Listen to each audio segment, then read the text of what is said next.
corner of your eye, I think I see a light shine. In the corner of your eye, I think I see a light shine. In the corner. And all of you, this is such an important worksheet. You know, it's like he made me do it. You know, he or she.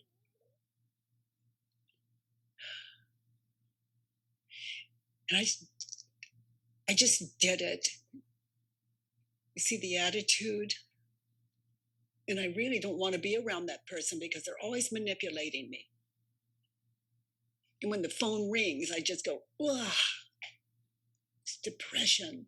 I don't even want to answer it. Maybe I won't. Or that email, if I don't open it, she'll just think I missed it. Whatever it is, it's how we react when we believe the thought that anyone in this world can guilt trip.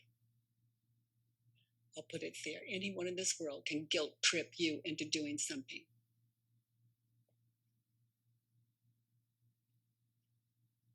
You know, we're so afraid of the word no.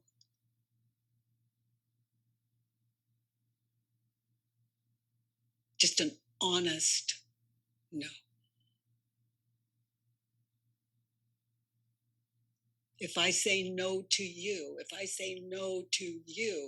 there's going to be a price to pay, my ego tells me. But if I say yes to you, and it's a no inside of me, there's definitely a price to it. And we're looking at it now.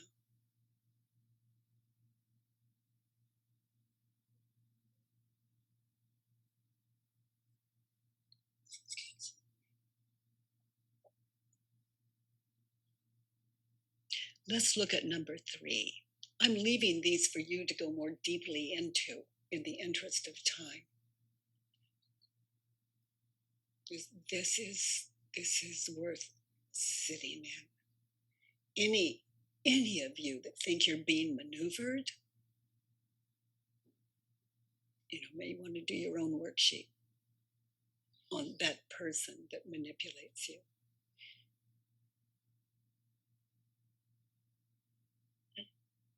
So let's look at 3. You know, and also those of you that find this as your work, you can make a list. Like,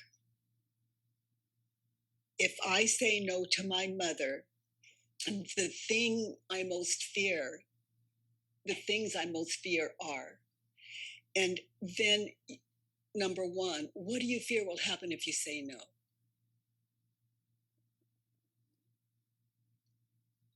And then the number 2, what else do you fear will happen if you say no?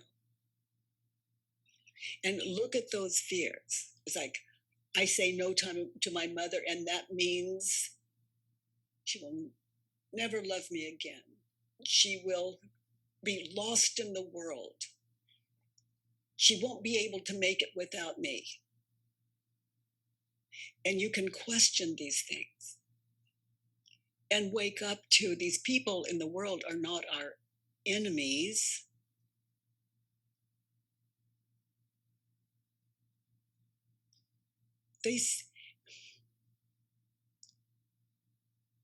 In my world, people ask me to do something, and it's up to me to say yes or no. But I can act out of, and there are many ways to say that too, without justification.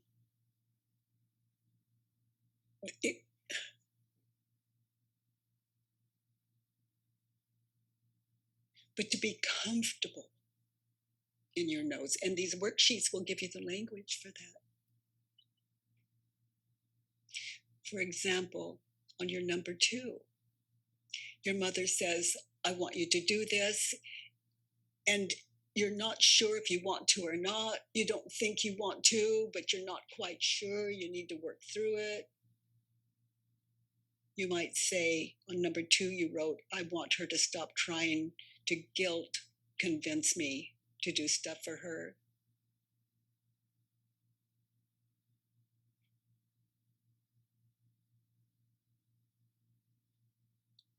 Mom, I love that you would ask me. I love how close we are. I hear what you say. And I need to think about it before I say yes. I want to make sure. You see where I'm going with this? And then I can do a worksheet on it. And there are ways of saying no that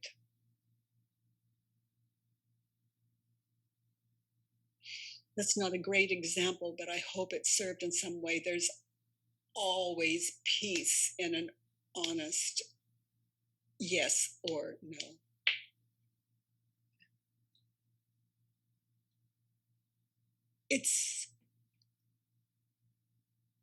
We talk about what is normal. It's a normal way to live, the absence of guilt. And then we're just shocked when we discover the things we want to do for that person. It's shocking.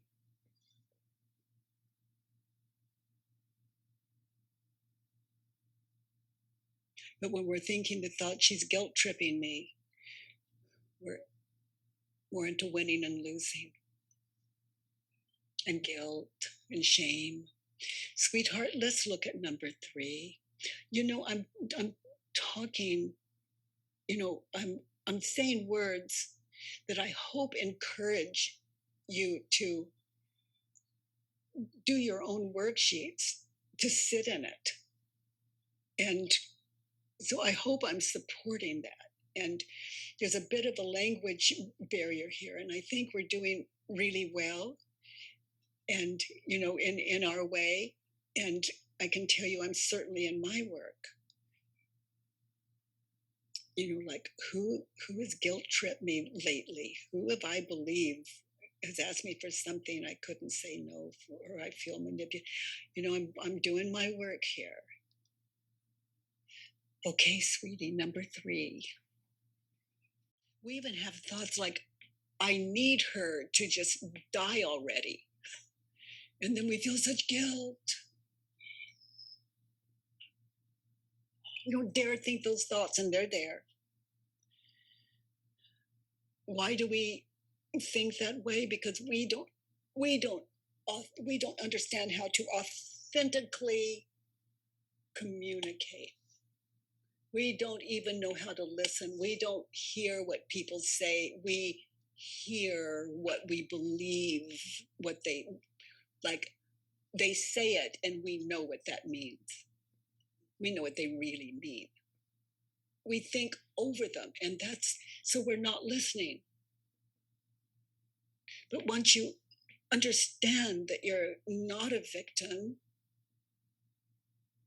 you can listen and honestly say yes, no, or I don't know. I'm going to consider that and get back to you later. And there are ways of saying no. Like, I love you, but only if you're in touch with it, only if you know yourself. I love you. I hear what you want. And no.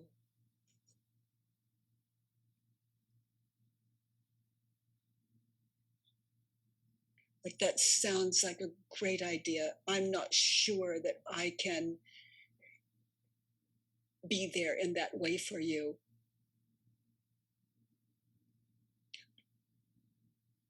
When I come to a conclusion, I'll get back to you.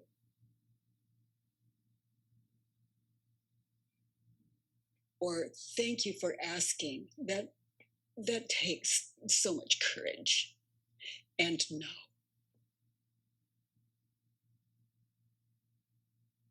And then just feel the no. Because there is terror in it when we first begin to speak honestly. If we say, thank you for example, thank you for asking, but no, that's going to separate you from that person. But if you say it like thank you for asking and no. You see how it joins? It doesn't leave you out on an island and them out on an island. And this isn't an art form in communication, it's an art form in communicating authentically from a truth inside you that is kind, and it just has a flow to it. And you learn this kind of communication as you sit in these living turnarounds and the wants, needs, and shoulds, 2, 3, and 4, and 1 through 6. It's a practice in getting in touch with your heart and the power in that. Yes is equal, no is equal to yes when you understand that. A no to you is a yes to me. A yes to you is a yes to me. And I'm dealing with here.